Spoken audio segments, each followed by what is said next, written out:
බෝමලු ඇමද සතුටින් හිටපු පුෂ්පදේව මහ තෙරුන් වහන්සේගේ හිතේ තියෙන ආලෝකය නැති කරන්න ඕන කියලා මාරයා විස්මාරු කරගෙන ඇවිල්ලා වඳුරෙක් විදියට ඇවිල්ලා කොළ කඩා දැම්මා.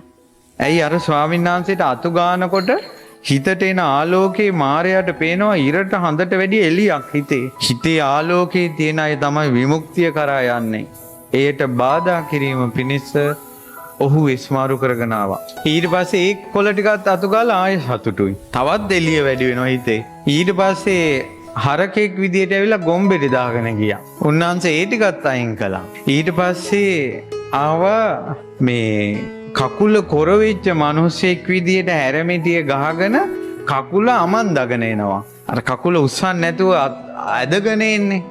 අර රටා දාලා අතු ගාපු මලුව කැත වෙන්න. තුරු උන්වහන්සේට හිතුණා මම මේ මුළු ගමේම පින්ඩ පාතේ වඩිනවා. කවදාවත් මේ වගේ මිනිස්සෙක් මම දැකලා නැහැ. අනිත් එක මේ මිනිස්සයා යන විදිහට මේ මිනිස්සයාට මේ කන්ද ලේසියෙන් එන්න බෑ. අනිවාර්යයෙන් මෙයා මිනිස්සෙක් නෙවෙයි. එකපාරම ඇහුවා උඹ නේද මාර්යා? එතකොට මහන්සි පෙනී ඉඳලා කිව්වා ඔව් කියලා. ඊට පස්සේ තවත් වචනයකට ඉඩ දෙන්නේ නැතුව ඒ රහතන් වහන්සේ ධම්මනසිකාරයෙන් ඒ ස්වාමීන් රහත් වෙලා නැහැ. උන්වහන්සේ ධම්මනසිකාරයෙන් පහන් සිතින් හිටියේ.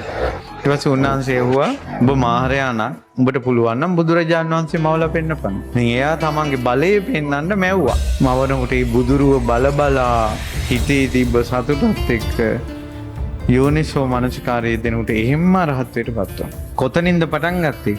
බෝමලුවක් ඇමදීම සකාය චිත්තම් පසීදති. පසීදති සකාය සකාය සකාය සකාය